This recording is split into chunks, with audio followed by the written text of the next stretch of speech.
Selamat sore, selamat malam, atau selamat beristirahat ini sebenarnya teman-teman. Oke, baik, untuk pertemuan kali ini kita akan memasuki untuk pertemuan yang ke-10. Saya absen dulu.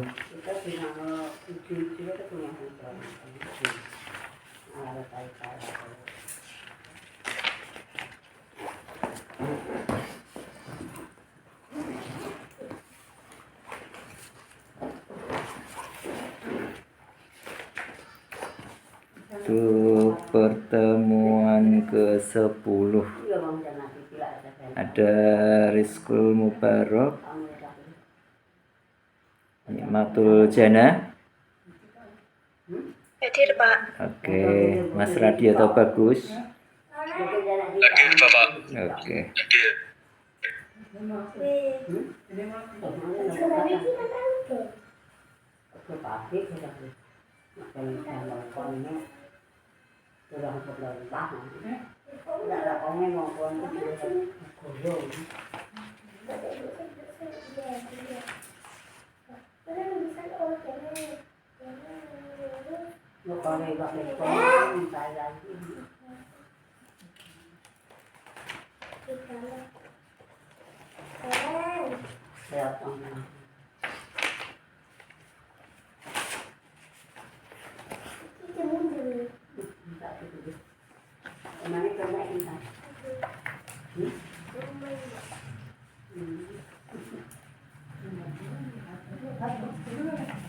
Oke, untuk teman-teman, mungkin untuk dari kami ya, nanti ada yang perlu ditandatangani terkait daftar hadir ujian tengah semester ya.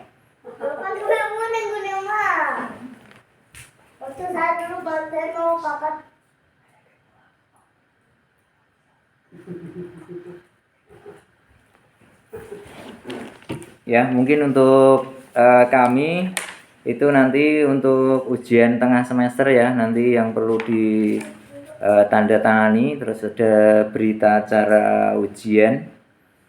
Itu dari kami meminta kepada teman-teman semua mahasiswa S1 Manajemen Retail untuk tanda tangan ya. Jadi untuk ujian itu nanti nilai itu akan kami kirimkan ke kampus. Ada lagi Mas Trianto Maulana ya, untuk Trianto Maulana hadir.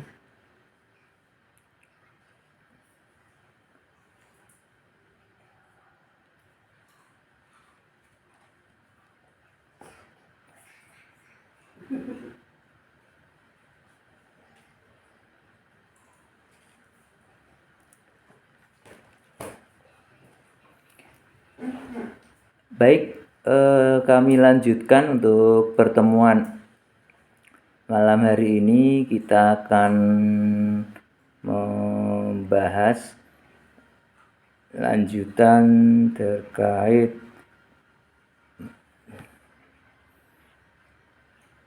dasar dulu.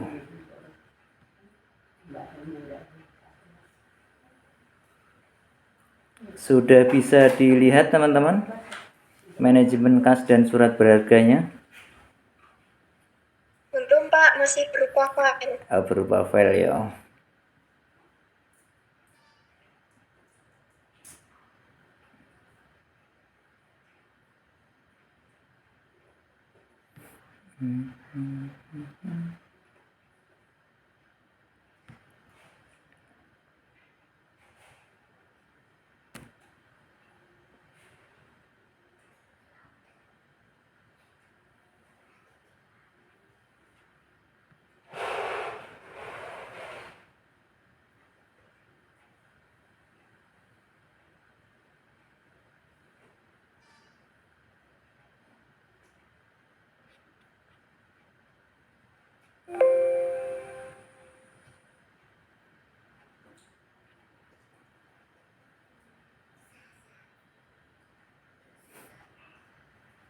Oke, saat ini sudah ya.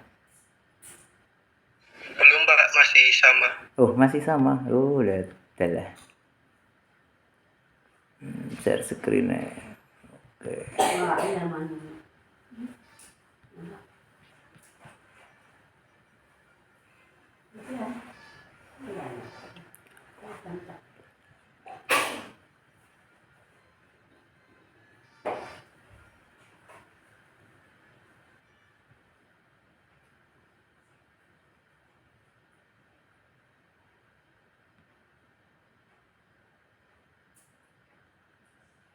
Sudah muncul lah ya? Sudah, Pak. Oke. Oke, baik teman-teman semua, untuk pertemuan malam hari ini sedikit kami sampaikan bahwasanya terkait manajemen kas dan surat berharga ya.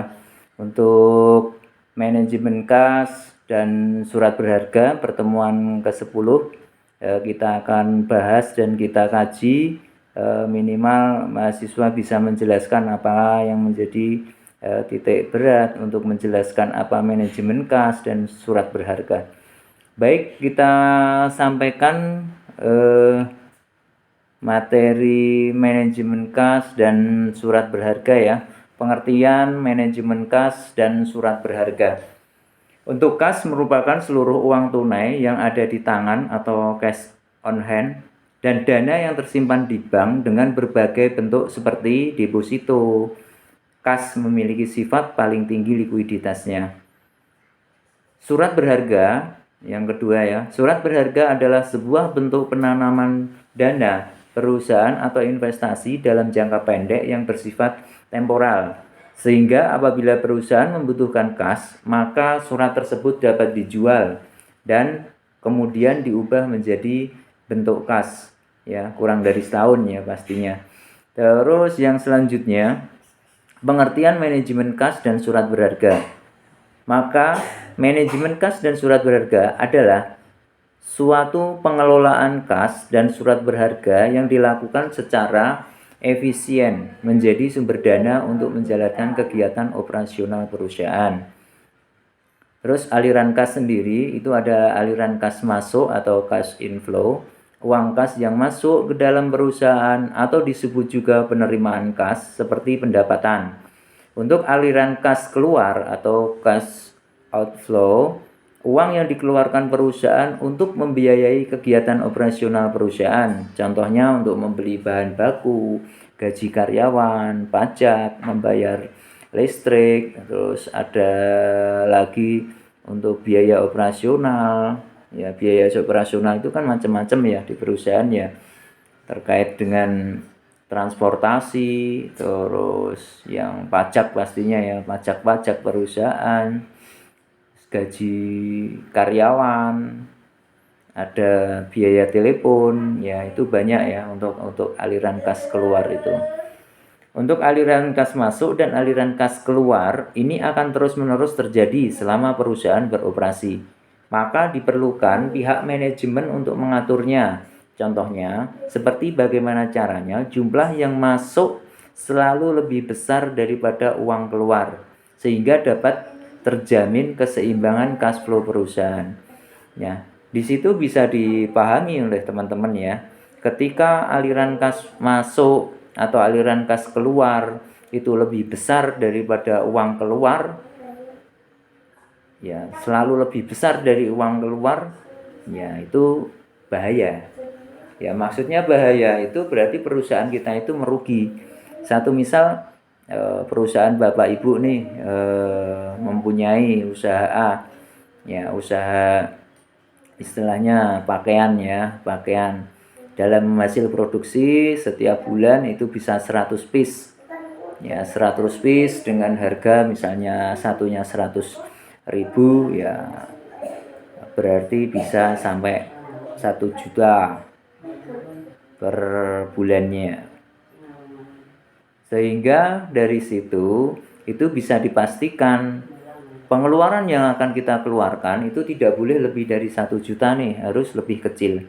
Kalau itu lebih besar maka perusahaan merugi, sehingga cash flow perusahaan itu tidak baik. Ya makanya contohnya seperti saya sampaikan bahwasanya bagaimana caranya jumlah yang masuk selalu lebih besar daripada uang yang keluar. Maksudnya seperti itu. Jadi keuntungan perusahaan itu jelas. Ya, keuntungannya jelas. Oh, kita dapat untung katakanlah 1 bulan 20 juta.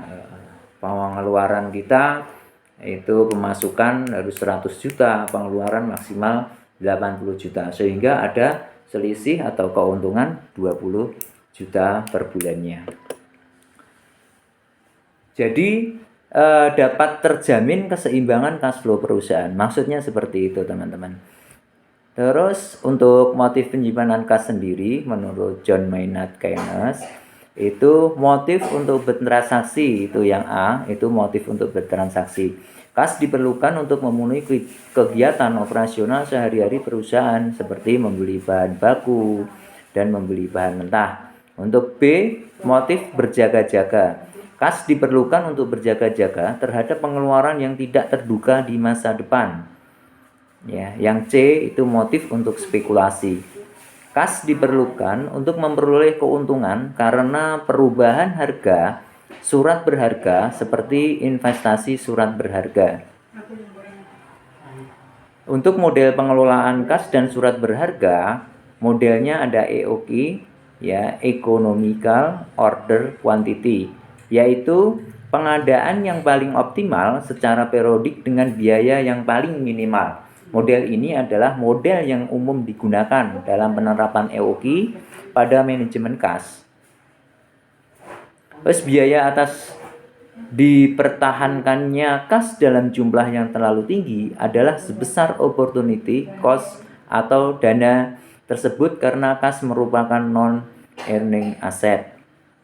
Yang kedua, sedangkan biaya atas dipertahankan kas dalam jumlah yang terlalu kecil adalah berupa biaya pengadaan kas dalam jangka pendek termasuk ketidakmampuan untuk memanfaatkan potongan tunai, biaya transaksi meminjam dana, dan merubah surat berharga menjadi kas, atau ketika kita menjual surat berharga itu untuk menjadi kas. Untuk model pengelolaan kas dan surat berharga, dalam hal ini model manajemen kas oleh Baumol mengasumsikan pengeluaran terjadi secara terus-menerus dan penerimaan atau aliran kas yang masuk terjadi dalam jumlah bulat atau lump sum untuk interval yang sama, dihitung dengan tingkat kas yang optimal dan transfer yang optimal dari surat berharga menjadi kas yang dapat meminimumkan biaya total manajemen kas. Ya, untuk rumusnya sendiri itu bisa dilihat di slide ya, bahwasanya C ya sama dengan tingkat transfer kas yang optimal, ya, akar kuadrat 2BT, ya, B-nya itu biaya atas setiap transaksi atau menjual surat berharga, ya, yang T-nya itu sama dengan penggunaan kas total untuk satu periode dibagi I. I adalah tingkat bunga yang dipergunakan atas surat berharga. Untuk rata-rata kas untuk satu periode itu sama dengan C dibagi 2. Ya. Untuk jumlah transaksi yang diperlukan dalam 1 tahun, yaitu penggunaan kas total untuk satu periode atau T dibagi C, tingkat transfer kas yang optimal. Jadi untuk rata-rata satu periode itu tingkat transfer kas yang optimal itu dibagi 2. Ya, hasilnya itu untuk rata-rata berarti ketika kita menghitung suatu model manajemen kas oleh Baumol itu tingkat rata-ratanya dalam satu periode tingkat transfer kas yang optimal itu dibagi 2. Jadi untuk rata-rata tinggal dibagi 2 itu sudah merasuki rata-rata dalam satu periode.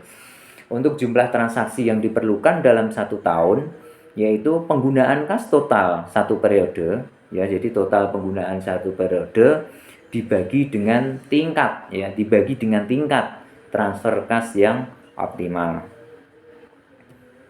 Untuk model pengelolaan kas dan surat berharga itu yang kedua, model manajemen kas oleh Miller On, ya, mengasumsikan bahwa perubahan kas bersifat random. Ya, saldo kas dibiarkan menyimpang sampai mencapai tingkat setinggi atau H atau tingkat terendah R, ya. Saldo kas kemudian dikembalikan pada tingkat Z dengan menginvestasikan kelebihan kas pada surat berharga atau dengan menjual surat berharga untuk memperoleh kas. Model Miller-Urn ini lebih fleksibel dan mudah untuk diterapkan. Ya. Optimal return point Z, ya. Z sama dengan itu optimal return point. Yang B, ya, berarti rumusnya Z sama dengan, ya, 3 BR kuadrat dibagi 4I, ya, sepertiga, itu sama dengan H sama dengan 3Z. Ya, dari situ bisa dilihat bahwasanya untuk B sendiri biaya transfer transaksi surat berharga. Untuk R kuadrat itu varian aliran kas masuk bersih harian. Yang I-nya sendiri itu bunga, ya, bunga harian untuk investasi pada surat berharga. Ya, jadi model-model ini itu bisa diterapkan ketika sudah ada angka-angkanya. Itu gampang untuk diterapkan, untuk mengasumsikan untuk model ini. Jenis-jenis surat berharga, ya, ada jenis surat berharga pasti wesel, ya, Bapak Ibu, teman-teman semua itu bisa mendengar atau bisa membeli atau bisa biasanya untuk menggunakan itu wesel itu di kantor pos, ya, itu biasa zaman dulu. Ketika sekarang sudah sangat tidak cocok, ya, kayaknya, ya. Tapi itu jenis-jenis surat berharga masih diakui sampai hari ini. Terus untuk surat sanggup, ya, itu surat sanggup ada surat cek, ada surat saham. Ya, kalau saham pastinya Bapak Ibu biasa, ya, menggunakannya cek. Itu sama ketika kita akan mencairkan cek ke suatu bank, baik untuk pembelian maupun untuk penjualan. Terus obligasi, ada deposito, ada kwitansi, dan ada giro, ya. Untuk jenis-jenis ini yaitu bisa dipahami bahwasanya untuk wesel, ya, menurut KUHD, ya, surat berharga yang memuat kata wesel di dalamnya tertanggal dan ditandatangani di suatu tempat dalam mana, ya, si penarik memberi perintah tanpa syarat kepada tertarik untuk pada hari bayar membayar sejumlah uang kepada pemegang atau penerima yang ditunjuk oleh penarik dan penggantinya. Ya, dalam hal ini wesel sendiri itu biasa dipakai oleh orang-orang kita dulu. Yang selanjutnya untuk surat sanggup, ya, surat berharga yang muat kata accept atau promise dalam mana penerbit menyanggupi untuk membayar sejumlah uang kepada orang yang disebut dalam surat sanggup itu atau penggantinya atau pembawanya pada hari bayar, ya. Terus ketiga, surat cek, ya. Cek adalah surat berharga yang memuat penerbitnya memerintahkan kepada bank tertentu untuk membayar sejumlah uang kepada orang yang namanya tersebut dalam cek, atau penggantinya atau pembawanya pada saat ditunjukkan di bank. Surat saham. Surat saham adalah surat berharga yang menjadi tanda bukti kepemilikan sebagian dari modal perseroan diatur dalam pasal KUHD. Yang memegangnya mempunyai hak untuk menuntut dividen dan hak-hak lain yang diberikan oleh anggaran dasar perusahaan. Ya, ini surat saham itu biasa diperjualbelikan di Bursa Efek Indonesia, ya, BI. Bursa Efek Indonesia itu kalau di Indonesia ada dua tempat, ya, di Jakarta, Bursa Efek Jakarta yang dulu sama Surabaya. Saat ini namanya Bursa Efek Indonesia. Sehingga banyak perusahaan yang sudah go publik itu menjual sahamnya di sana. Ketika kita membeli saham, maka kita mempunyai tanda bukti pemilikan.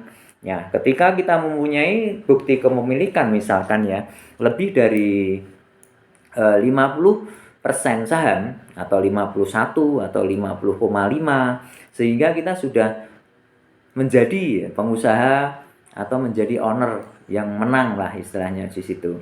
Kalau 49% itu atau 30% berarti kita masih ngikut kepada perusahaan. Kalau kita sebelum mempunyai saham lebih 50% berarti dianggap kita belum bisa mengakuisisi suatu perusahaan. Misalnya perusahaan A kita beli dengan saham lebih dari 50%, maka kita sudah berhak atas perusahaan tersebut.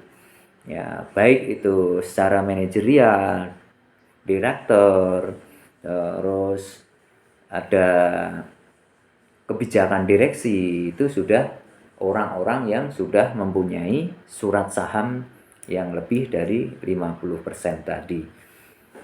Terus yang selanjutnya terkait obligasi. Ya, obligasi merupakan surat ya, menggunakan surat pengakuan hutang berjangka panjang dengan jangka waktu lebih dari 1 tahun dengan bersuku bunga tertentu yang diterbitkan oleh perusahaan untuk menarik dana dari masyarakat. Ya, misalnya kita menjual hutang jangka panjang atau menjual obligasi. Yang keenam, deposito. Berdasarkan Undang-Undang Perbankan, sertifikat deposito adalah deposito berjangka yang bukti simpanannya dapat diperdagangkan. Sehingga deposito tersebut pengambilannya ada berjangkanya. Ketika kita belum jangka waktu sudah mengambil deposito tersebut, maka sebagian masyarakat itu bisa diambil, tetapi ada kena penalti atau yang dinamakan istilahnya denda ya, denda pengambilan tersebut. Untuk kwitansi, yang ketujuh ada kwitansi. Ya, kwitansi mengandung perintah kepada pihak ketiga untuk membayarkan sejumlah uang tertentu yang tertulis pada kwitansi tersebut kepada pengunjuknya. Untuk kwitansi sih gampang ya, kita biasa membuat kwitansi ya, Bapak Ibu yang untuk teman-teman semua, Kang Mas semua yang mempunyai usaha baik besar maupun kecil pasti sering memberikan kwitansi yang untuk dibayarkan kepada pelanggan kita, kepada customer kita. Terus untuk ke-8 ada billet giro ya. Surat perintah nasabah yang telah distandarisir atau dibakukan bentuknya kepada bank penyimpan dana untuk memindah bukukan sejumlah dana dari rekening yang bersangkutan kepada pihak penerima yang disebut namanya pada bank yang sama atau berlainan. Ya, giro ini adalah surat. Misalkan saya mendapat giro nih dari kantor saya di pusat Jakarta yang tertera nama saya, Khairul misalnya, 100 juta untuk membayar lembur karyawan, katakanlah seperti itu, sehingga saya harus bisa mencairkan giro ini di bank yang ditunjuk dari perusahaan itu, misalnya Bank Mandiri ya yang biasa kita pakai ya, kita cairkan di Bank Mandiri. Jadi ada surat perintah dari nasabah yang dibakukan bentuknya kepada bank penyimpanan dana untuk memindah bukukan. Jadi secara otomatis nanti ketika kita sodorkan giro tersebut, maka rekening dari bank yang punya itu sudah masuk kepada rekening kita. Mungkin itu yang kami sampaikan ya. Ada referensinya itu untuk surat manajemen kas dan surat-surat berharga. Terus ada Kemendikbud, terus ada stoduk.com, Universitas Riau, ya, manajemen kas dan surat berharga, dan pendidikan ya, ADTP pendidikan untuk pertemuan surat berharga. Jadi macam-macam terkait dengan surat berharga teman-teman yang kami sampaikan pada pertemuan kali ini terkait dengan pembahasan aliran kas, manajemen kas, dan surat berharga. Mungkin itu dari kami, kurang lebihnya apabila dalam penjelasan ini Bapak Ibu kurang ya, bisa kurang jelas, itu bisa ditanyakan. Mungkin itu monggo untuk ditanyakan atau kita diskusikan sebelum acara kita selesaikan. Mungkin itu teman-teman.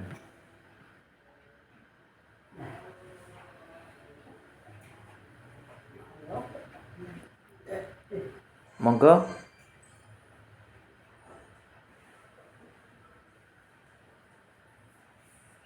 Saya ingin bertanya, Pak. Iya, silahkan Mas. Jadi surat berharga itu masuknya ke kayak hutang atau tabungan atau malah kayak investasi gitu, Pak? Yang mana, Pak? Untuk surat berharga itu piutang ya. Kalau hutang itu bukan surat berharga. Jadi untuk surat berharga itu masuknya ke dalam pemasukan untuk kita. Ya.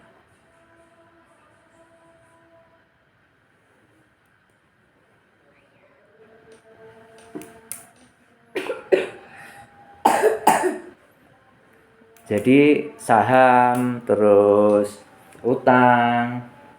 Ayo kayak ngajar. Ya.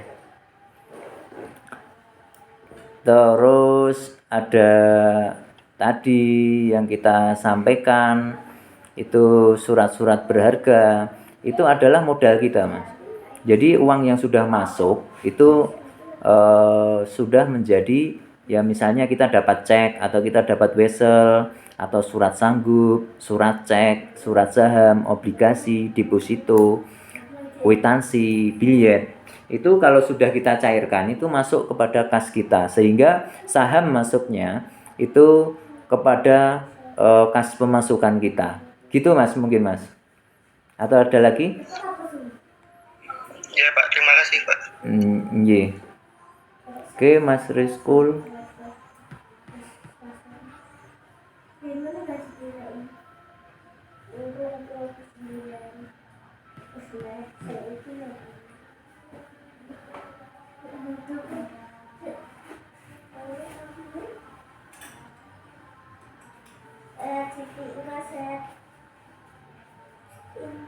Oke, ada lagi yang disampaikan, monggo.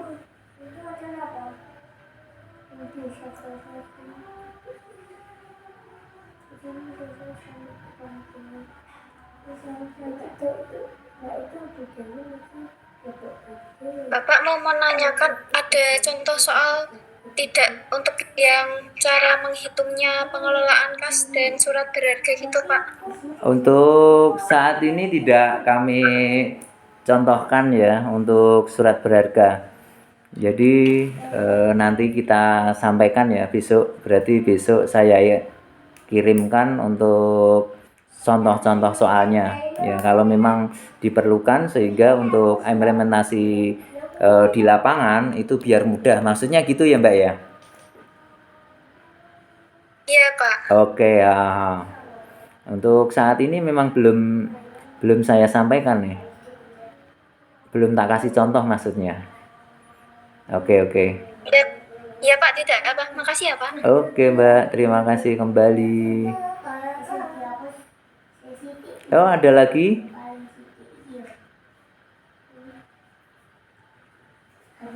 Di sini ada 1, 2, 3, 4 ya, 4 orang. Monggo untuk 2 lagi untuk diskusikan.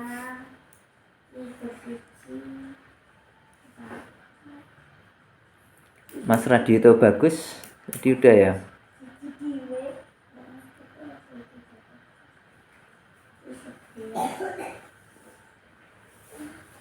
Mas Trianto, monitor.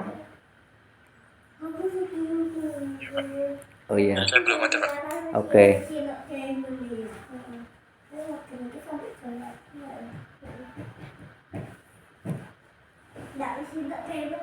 Baik, teman-teman semua, untuk pertemuan ke-10 ini ya, karena hanya sedikit pembahasan yang saya sampaikan dan mungkin beberapa hal dari teman-teman yang kita diskusikan, ya kami mempunyai PR ya untuk memberikan contoh ya, memberikan contoh untuk implementasi di lapangannya, sehingga dari teman-teman nanti untuk aktualnya di lapangan itu dengan gampang ya untuk mengimplementasikan, sehingga pembahasan untuk materi ke-10 ini dipahami dengan baik dan benar.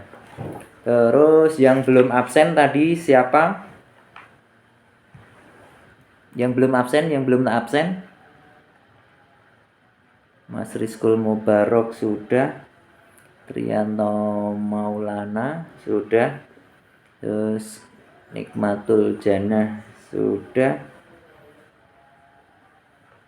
sudah semua ya. Ada lagi? Mungkin cukup ya.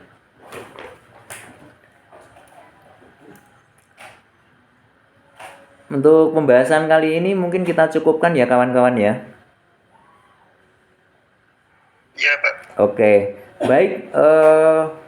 Terima kasih sekali atas atensinya. Untuk setiap hari Senin ya, saya akan membawakan sedikit materi terkait dengan manajemen keuangan, karena dalam situasi dan kondisi pastinya Bapak Ibu, mas-mas semua, mbak semua itu sibuk ya dalam bekerja, mungkin sama lah dengan saya selaku praktisi. Itu untuk meluangkan waktu ya, seberapa besar waktu yang jenengan luangkan itu adalah insya Allah ya membuat berkah untuk kita semua. Minimal untuk kajian ilmu pendidikan ketika kita implementasikan di suatu perusahaan atau kita mempunyai perusahaan sendiri, itu teman-teman semua itu bisa menjalankan minimal terkait dengan manajemen keuangan, terus aliran kas, dana, saham, dan lain sebagainya. Sehingga kita selaku praktisi ya di lapangan itu tidak salah melangkah ya.